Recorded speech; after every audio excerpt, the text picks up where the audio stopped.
o Facebook, o Instagram, o Twitter, que agora nem é mais Twitter, né? Agora é o X.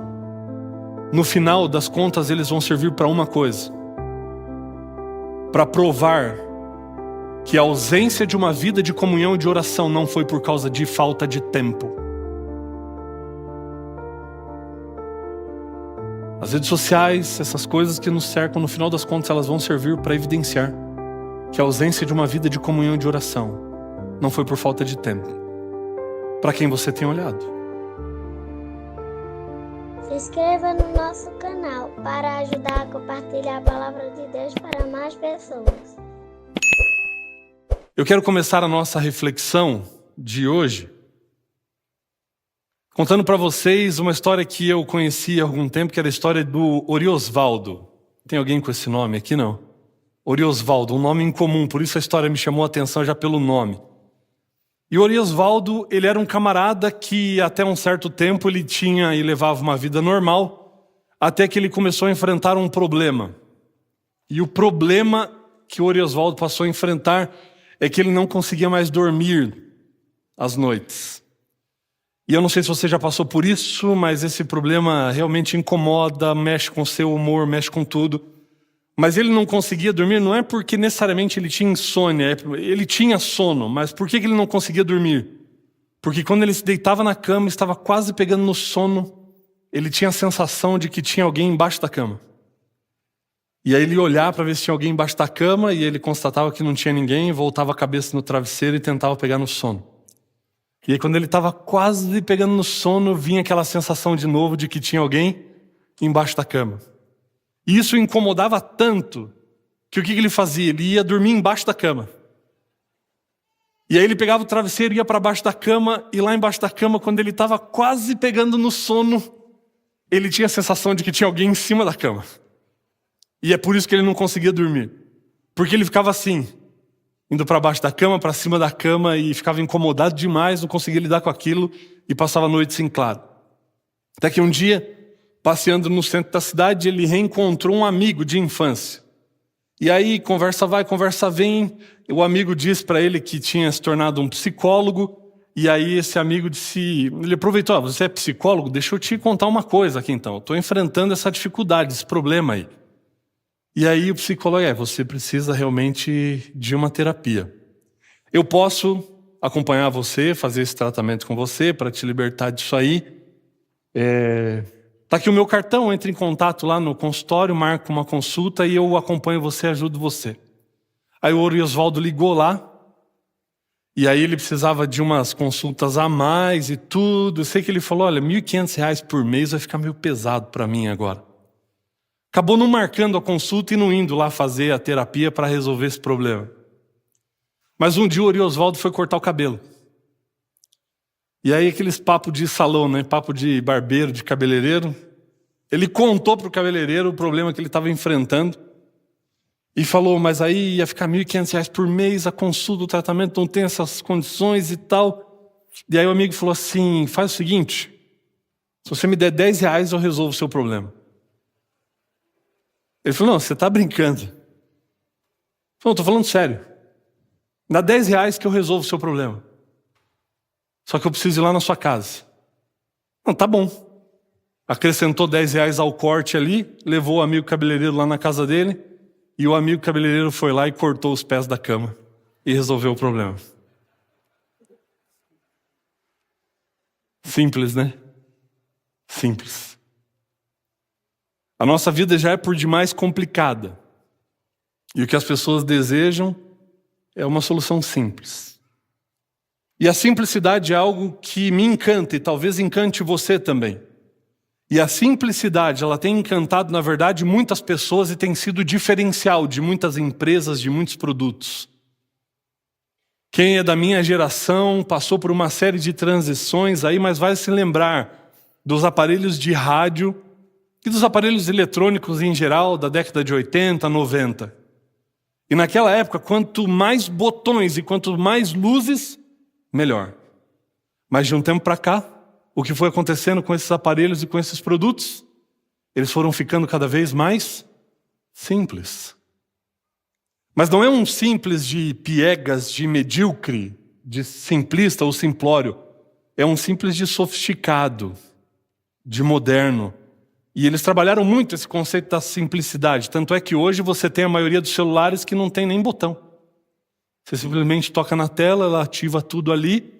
E hoje o simples é melhor. Você vai comprar um móvel para sua casa, quanto mais simples, parece ser mais bonito, mais sofisticado. As pessoas buscam por soluções simples para a sua vida. Repito, não simples, pequeno, medíocre, simplista, mas simples, adequado, fácil. Ninguém quer comprar um aparelho e ficar uma semana inteira, já não é costume da nossa cultura mesmo, né? Mas ninguém gostaria de comprar um produto e ter que ficar uma semana lendo o manual para depois usar. Precisa ser simples, intuitivo. E sabe que é isso que me chama a atenção na vida de Cristo? Porque Jesus, ele escolheu um lugar simples para nascer. Jesus Cristo andava com pessoas simples. E os ensinamentos de Jesus, eles também são simples. Os ensinamentos da sua palavra. E como eu mencionei anteriormente, aos produtos e aos móveis e essas coisas materiais, os ensinamentos simples de Jesus não são simples também por serem medíocres, piegas, pelo contrário. Apesar da simplicidade desses ensinamentos, eles são profundos, eles são sofisticados. A simplicidade de Jesus, ela é capaz de confundir um doutor da lei, mas ela é capaz de dar sabedoria ao simples e ao humilde de coração.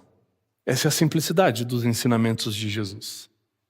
Isso sempre me fascinou. A simplicidade com a qual Jesus transmitiu esses ensinamentos para cada um de nós. E existe um texto na Bíblia que eu reporto ele como um dos textos mais simples da Bíblia, mas também um dos mais profundos. E eu confesso para vocês que esse texto por muito tempo me intrigou, porque eu lia esse texto e pensava, não pode ser tão simples assim. E nós, seres humanos, a gente tem uma capacidade, né? Capacidade de complicar aquilo que é simples. Entrega uma coisa simples na nossa mão, a gente vai complicar. E aí o bom professor é aquele que torna algo complicado, algo simples. E Jesus tinha esse poder. E eu, ser humano como sou, lia esse texto e pensava, não é possível, não pode ser tão simples assim. Um tema tão precioso, tão profundo como a salvação não pode ser tratado de uma maneira tão simples. Tem que ter algum asterisco, tem que ter uma letrinha pequena que a gente não conseguiu ver, mas não, ele é simples assim. E se você está curioso aí ou curiosa para saber qual é esse texto, abra sua Bíblia no livro de Isaías, no capítulo 45.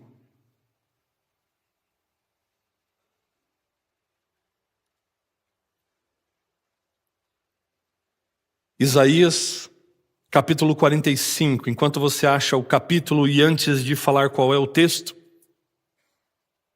eu vou só lembrar um pouco desse contexto aqui. Deus está conversando com o profeta Isaías a respeito da condição do povo, que era cíclica, né? O povo estava com Deus, começava a assumir para a sua experiência algumas práticas que iam afastando o povo de Deus, e aí Deus precisava levantar um profeta, um libertador no meio do povo, alguém que trouxesse advertências para o povo, para então o povo se voltar para Deus, se reconciliar com Deus. E esse ciclo, ele acontecia vez após vez, de afastamento e retorno, afastamento e retorno. E aqui o povo, com a sua idolatria, num contexto de cativeiro, num contexto de distanciamento de Deus, num contexto de lançar mão da religiosidade de outros povos que traziam para sua adoração outros deuses, Deus vai dizer algo para esse profeta a respeito da salvação do seu povo e daquilo que poderia fazer a diferença na realidade do seu povo. E Deus vai dizer assim no verso 22, olhai para mim e sede salvos, vós, todos os limites da terra, porque eu sou Deus e não há outro. Olhai para mim e sede salvos. O que Deus está pedindo para o povo fazer? Para olhar para Ele. E qual seria a consequência disso? Salvação. E eu olhava para esse texto e pensava assim, não pode ser só isso. É só isso mesmo? É só isso mesmo que eu preciso fazer para ser salvo? É só isso mesmo que precisa acontecer? Será que um simples olhar pode fazer tanta diferença assim?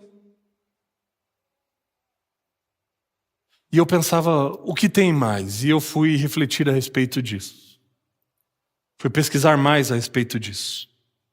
E um texto que me abriu um leque para entender o impacto e a profundidade disso que Deus estava falando com o profeta foi 2 Coríntios capítulo 3, versículo 18. 2 Coríntios capítulo 3, verso 18. E Paulo vai dizer assim, e todos nós com o rosto desvendado, contemplando como por espelho a glória do Senhor, somos transformados de glória em glória na sua própria imagem, como pelo Senhor o Espírito.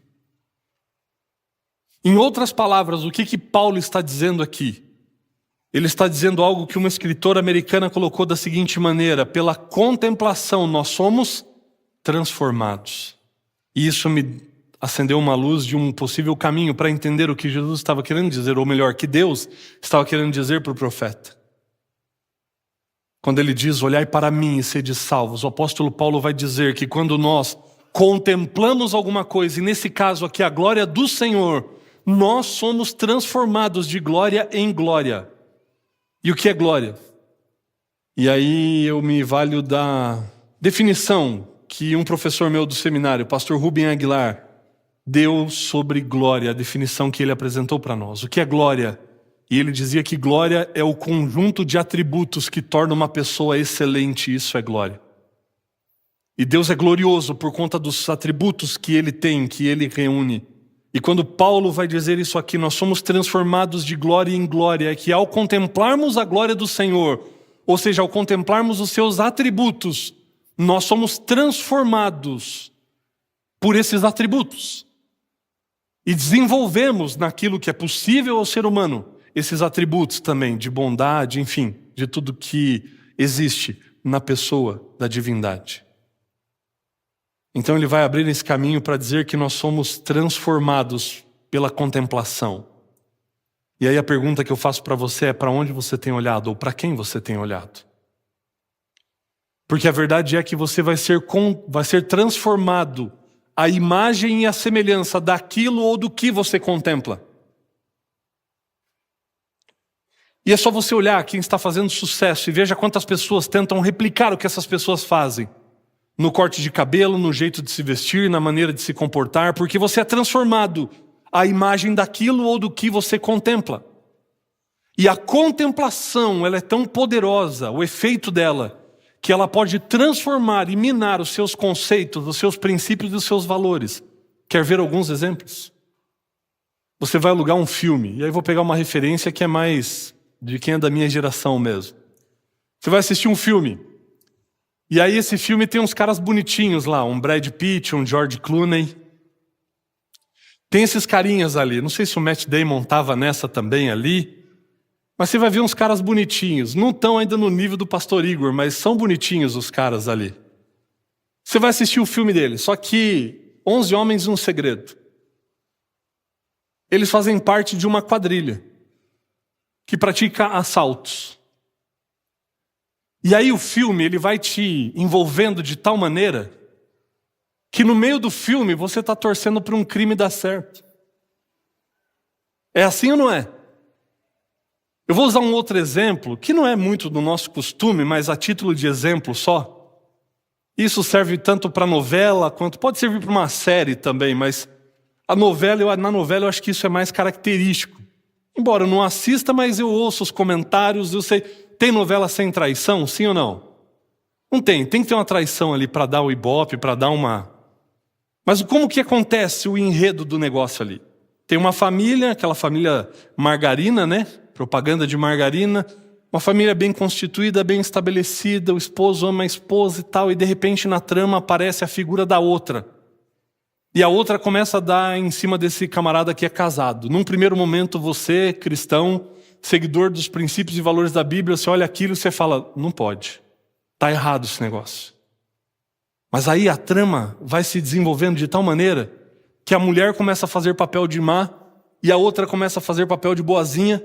E aí quando você se dá conta, você está torcendo para ele terminar com a esposa e ficar com a outra. É assim ou não é? Porque a gente vai contemplando aquilo. E aquilo vai se tornando algo normal para nós. A gente pode falar de tsunamis. Eu me lembro quando aconteceu aquele primeiro que matou milhares de pessoas. E vieram outros na sequência. No primeiro, o mundo se chocou. Mas nos demais, as pessoas tratavam isso como um número. A gente não se impressionou mais. Olha o Covid. Começou assustando todo mundo. Depois, todo dia se falando disso. É natural que o impacto dessas informações causem menos estrago ao longo do tempo. Por quê? Porque a gente se depara tanto com isso, que isso tem o poder de minar os nossos conceitos, os nossos princípios e até mesmo os nossos valores. Quanto mais você se expõe a uma coisa, mais ela se torna algo normal para você. Porque a contemplação, ela tem o poder de fazer isso. De transformar os nossos conceitos, os nossos princípios e nossos valores. E aí a pergunta, quem você tem contemplado? Para quem você tem olhado? Porque você vai ser transformado à imagem e à semelhança daquilo ou do que você contempla. E aí eu começo a entender a profundidade daquilo que Jesus falou e as implicações disso. Porque para olhar, você tem que se voltar para aquilo. Você tem que dedicar tempo para aquilo. Porque você bate o olho é uma coisa, agora para você olhar e perceber, você dedica tempo para isso. Você se volta para isso. Para que você tem se voltado? Onde você tem passado mais tempo? Olhando, contemplando. E nós temos um inimigo que quer nos afastar de contemplarmos a glória do Senhor para desenvolvermos em nós esses atributos. E dentro dessas suas artimanhas, ele vai colocar uma série de coisas à nossa volta para a gente olhar mais para essas coisas do que para Cristo. Sabe por quê? Porque ele sabe que se você olhar para Cristo, você será salvo. E veja, é simplesmente olhar, é simplesmente se voltar para Cristo, é só isso. Porque aqui não está dizendo, se volte para Cristo e guarde todos os sábados e você vai ser salvo. Não, isso não é condição. Olha para Cristo, mas resolva os seus problemas primeiro, para depois você ser salvo. Não é isso que está dizendo. O texto está dizendo, olhe para Cristo, se volte para Cristo e você vai ser salvo. Por quê? Porque o resto não depende mais de você. Salvação é o que Ele vai fazer a partir daí. A primeira coisa que você precisa fazer é olhar para Ele, é se voltar para Ele, o resto é com Ele. O resto é com Ele. Para quem você tem olhado? E aí o inimigo vai te cercar de um monte de coisa que não são coisas ruins, mas são coisas que simplesmente vão tomar o seu tempo para que você olhe para essas coisas e não para Cristo, porque ele sabe que se você olhar para Cristo, você vai ser salvo. E aí ele faz você olhar mais para a sua conta bancária do que para Cristo. Ele faz você olhar mais para o seu relacionamento do que para Cristo. Ele faz você olhar mais para a rede social do que para Cristo. E uma frase que é atribuída a um pregador norte-americano chamado John Piper faz muito sentido dentro desse contexto. E ele vai dizer que...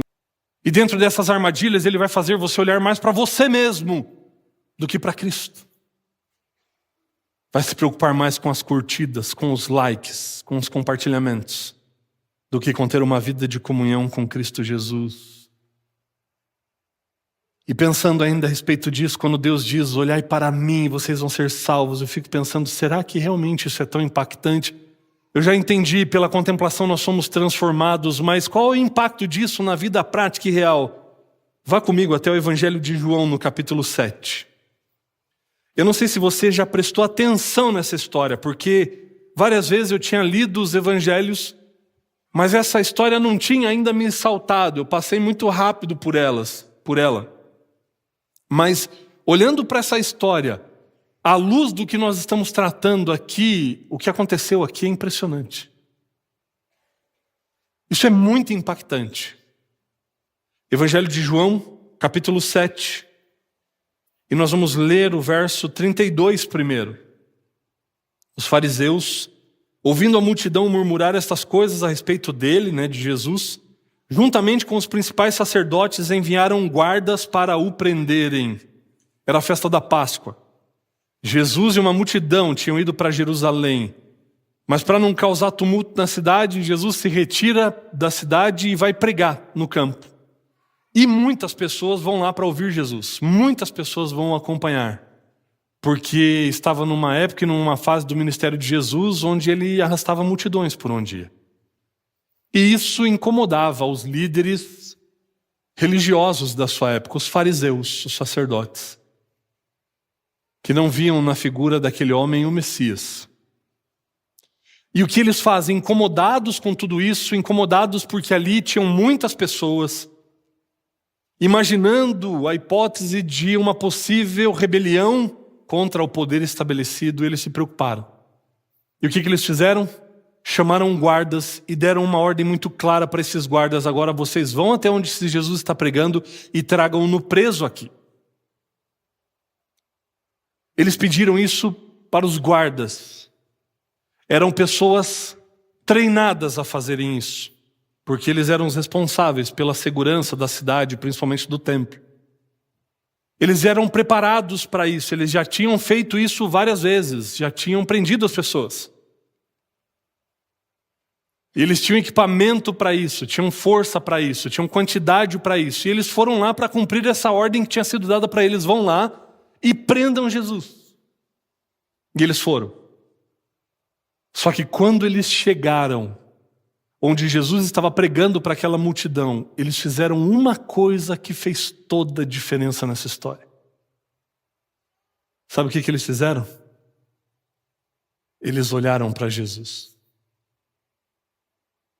E quando eles olharam para Jesus, eles ouviram Jesus dizer as palavras que estão registradas ali a partir do verso 37, onde diz o seguinte: no último dia, o grande dia da festa, levantou-se Jesus e exclamou: se alguém tem sede, venha a mim e beba. Quem crer em mim, como diz a Escritura, do seu interior fluirão rios de água viva. Eles vão até onde Jesus estava. E eles olham para Jesus, eles contemplam a pessoa maravilhosa de Cristo Jesus. E eles ouvem Jesus falar essas palavras. Simples palavras. Sabe o que aconteceu? Verso 45. Voltaram, pois, os guardas à presença dos principais sacerdotes e fariseus. E estes lhes perguntaram: por que não o trouxestes? Eles voltaram sem Jesus. Eles não cumpriram a missão que foi confiada a eles. Eles voltaram de mãos vazias. Por que vocês não trouxeram Jesus preso? E olha a resposta deles no verso 46. Responderam eles: porque jamais alguém falou como esse homem. Quando eles chegaram ali e viram Jesus, Jesus despertou algo no coração desses homens que fez toda a diferença. E aí eu começo a entender aquilo que Deus falou lá para o profeta Isaías: olhem para mim e vocês serão salvos. Para quem você tem olhado? Porque a contemplação da pessoa maravilhosa de Cristo Jesus tem o poder de nos transformar à sua imagem, à sua semelhança, como disse o apóstolo Paulo. De desenvolver em você aquilo que havia no coração de Cristo em termos de pensamentos, sentimentos, emoções. E isso vai se refletir na sua conduta e você vai se tornar mais parecido com Cristo. Mas a questão é: para onde você tem olhado, para quem você tem olhado, quem você tem contemplado. Isso é tão importante, essa questão do olhar, que Jesus, lá em Lucas 17, numa conversa com os discípulos a respeito de salvação, a respeito de vida eterna, a respeito do novo céu e da nova terra, ele vai dizer em Lucas 17:32, lembrai-vos da mulher de Ló. Lembrai-vos da mulher de Ló. Você se lembra da mulher de Ló? Lembra? O que aconteceu com ela? Ela se transformou numa estátua de sal. Ela, o seu esposo, as suas filhas moravam numa cidade chamada Sodoma, que era ali Sodoma e Gomorra, duas cidades próximas. Cidades essas que tinham se afastado do Senhor. E quando você lê o contexto disso em Gênesis 19, você vai perceber ali que o ser humano já tinha se afastado e assumido para si uma condição deplorável. De maneira que anjos vão à casa de Ló para avisar que Deus ia operar juízo sobre a cidade, e aqueles homens da cidade estão dispostos a violentarem até mesmo os anjos que assumiram ali uma figura humana. Essa era a condição de Sodoma e Gomorra. Mas, como Deus tinha encontrado um coração sincero e justo na família de Ló, você se lembra da história?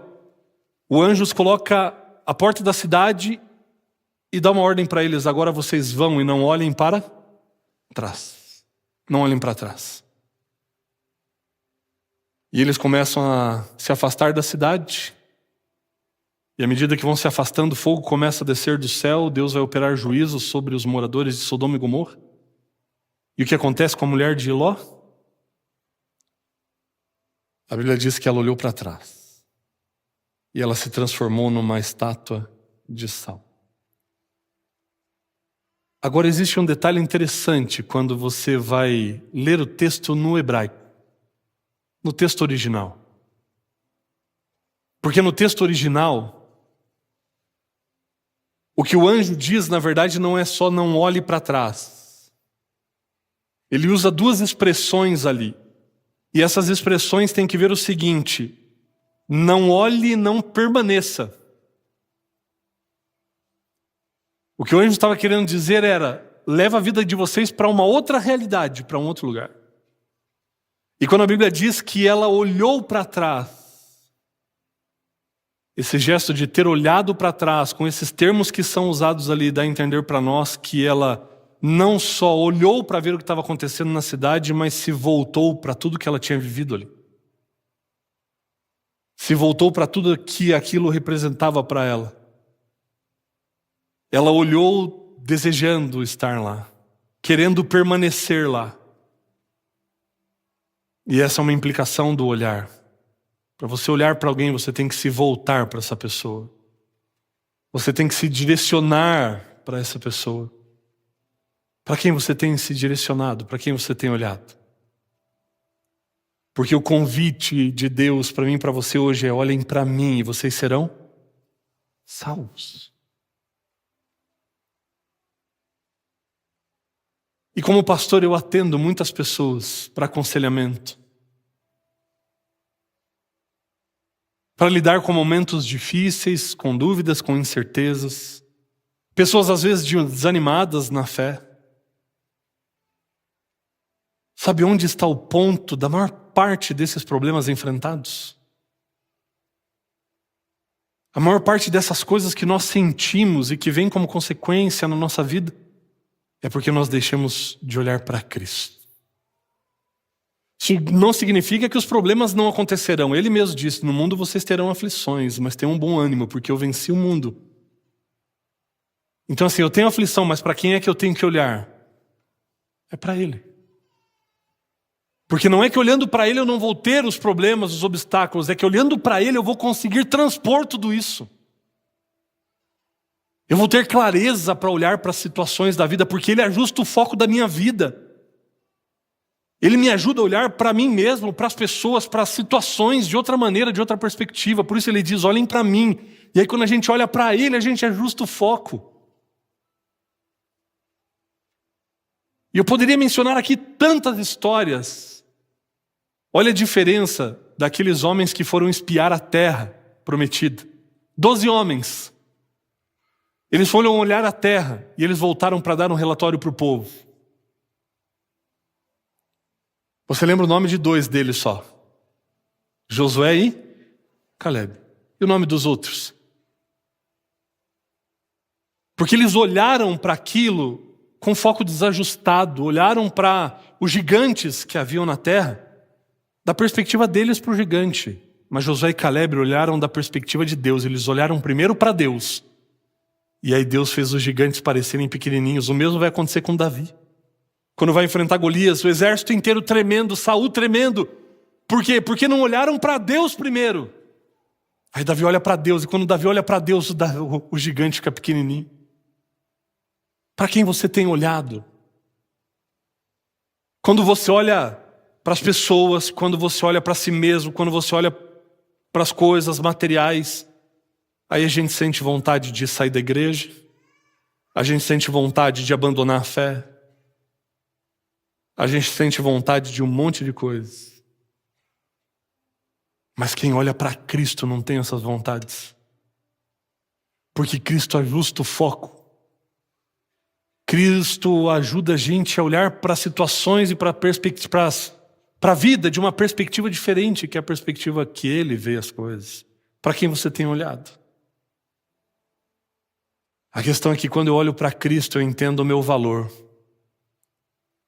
Quando eu olho para Cristo, eu entendo que eu sou um filho amado do Senhor.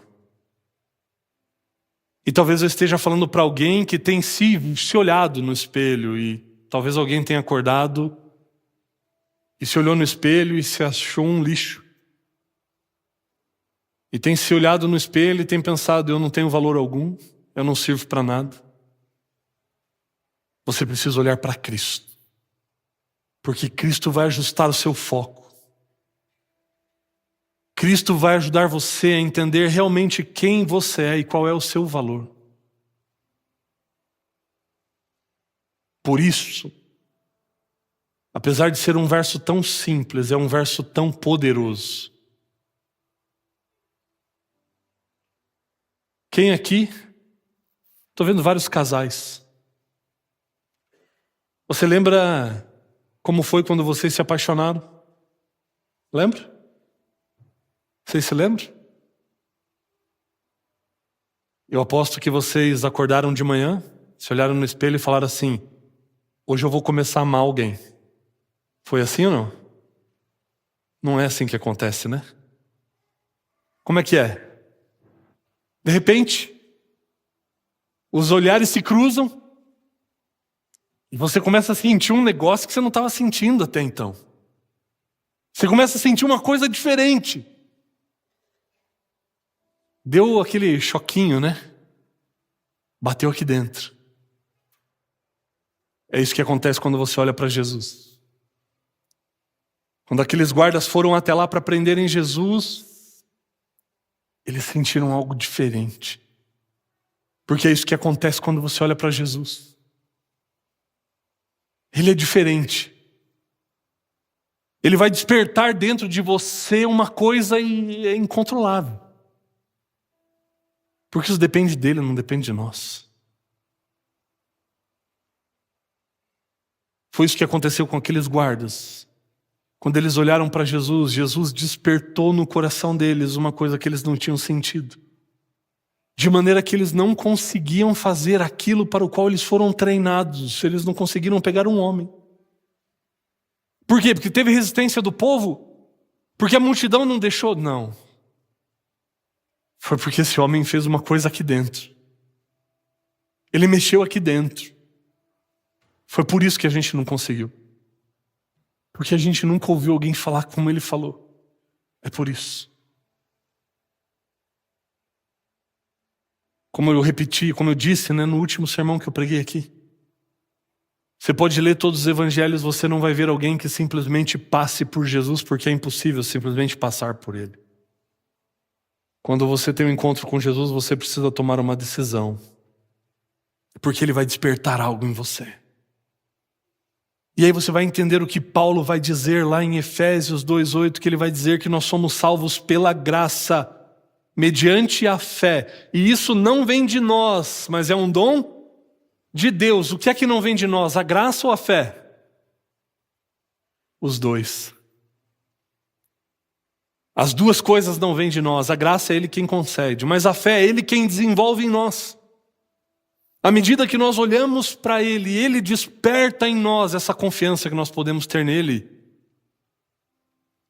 Então não preciso me preocupar em ter fé, eu preciso me preocupar em olhar para Cristo, porque se eu olhar para Ele, Ele vai desenvolver isso em mim, porque Ele vai gerar essa confiança em mim. O segredo da nossa vida, da nossa caminhada, é fazer aquilo que Paulo vai dizer, olharmos firmemente para o autor e consumador da nossa fé. É mantermos o nosso olhar fixo no Mestre, Cristo Jesus. Davi entendeu isso. Davi, ele pecou, ele adulterou, deixou de olhar para o Senhor, e ele pecou, adulterou com Batseba. E aí ele se arrepende disso, ele vai escrever um salmo de arrependimento com relação a isso, o Salmo 51. Leia esse salmo depois e marca lá quantas vezes Davi pede para não adulterar mais. Mas eu vou dar um spoiler para você aqui. Sabe quantas? Nenhuma. Porque a luta dele e que a nossa também não é contra os atos pecaminosos, contra as ações. Mas sabe o que ele vai pedir naquele salmo? Senhor, não me retires da tua presença, nem me afastes do teu Santo Espírito. Porque ele entendeu que o que ele precisa não é mudar só o comportamento por si só. Ele precisa estar na presença de Cristo, porque a contemplação vai transformar. E aí ele vai deixar de se afastar de Cristo e os sintomas do pecado vão deixar de aparecer. Ele entendeu que o que ele precisava é olhar para Cristo. E eu pergunto para você, para quem você tem olhado? Você tem se voltado para Cristo e para a sua palavra?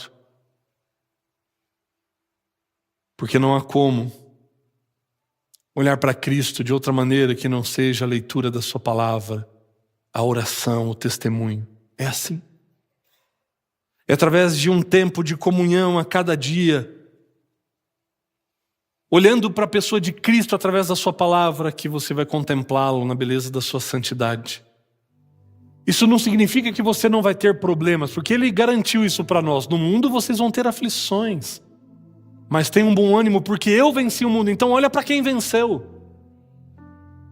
A questão não é que você não vai ter problema e dificuldade, a questão é que olhando para Ele, Ele vai te ajudar a passar por esses problemas e essas dificuldades. E não vai ser desistindo, não vai ser pulando fora do barco, não vai ser correndo, e não vai ser se afastando dEle, da sua comunidade de fé cristã. Não vai ser assim. Porque o sentido da vida com Cristo é para isso aqui. É para a gente fazer diferença a partir daqui. Mas a questão é para quem você tem olhado. Então, se você passa por essas lutas, olha para dentro de você e se pergunta para quem você tem olhado. Com quem você tem passado mais tempo. Porque quando você olhar para Ele, Ele vai ajustar o seu foco. Quando você olhar para Ele, Ele vai trabalhar em você, e Ele vai moldar você, e vai fazer você mais parecido com Jesus.